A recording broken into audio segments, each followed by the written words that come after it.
And of course, this weekend, the nation will pause and honor our veterans all across the country for Veterans Day. Right here in Grand Rapids this Saturday, the Michigan Heroes Museum will be hosting its Heroes Next Door celebration and dinner.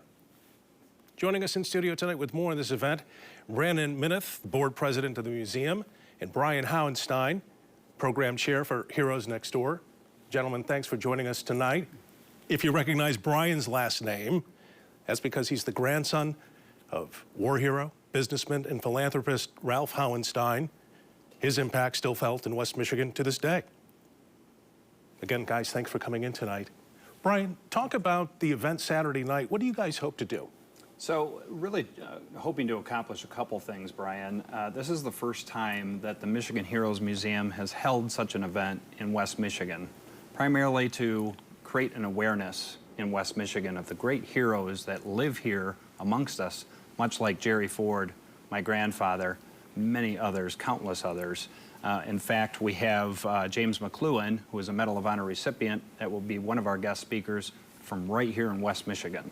So big part is to create awareness. The other part is, naturally, in an event like this, is to raise some funds for the museum, keep the doors open, all right? Fill us in on the museum, Brandon, because it's over in Frankenmuth.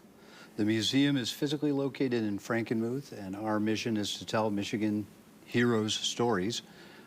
And we have over 1,000 stories, heroes that we tell every day. And our collection is growing every month. We're adding more to the collection. We've got stories from the Civil War to the War on Terror, and we've got a space gallery. And we've got an astronaut, Greg Johnson, joining us tomorrow evening. That's right. So our mission is to continue to tell the stories, and it's a fantastic place to gather people together, gather families together, and they're able to learn about their loved one's story and be able to share it with family members. And now we're going to be doing some digitization where we can use social media and QR codes to share those stories in perpetuity.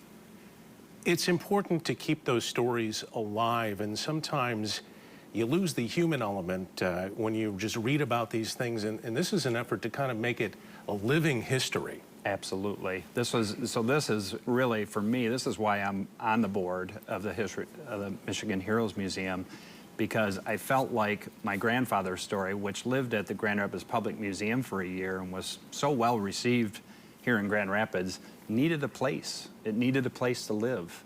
I often say, you know, we bury these things in the trunks of our basement or attics, and all they're doing is collecting dust, and the stories are lost. As generations go on, who's collecting the stories?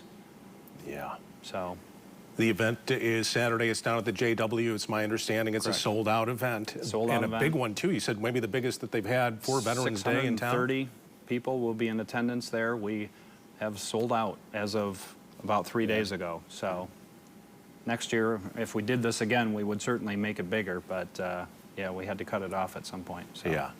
Well, we look forward to that event. We wish you both success with the museum and the fundraising efforts. Thanks for coming in tonight. Thanks for having us. Appreciate it. Thank you, Appreciate Brian. it. Sue.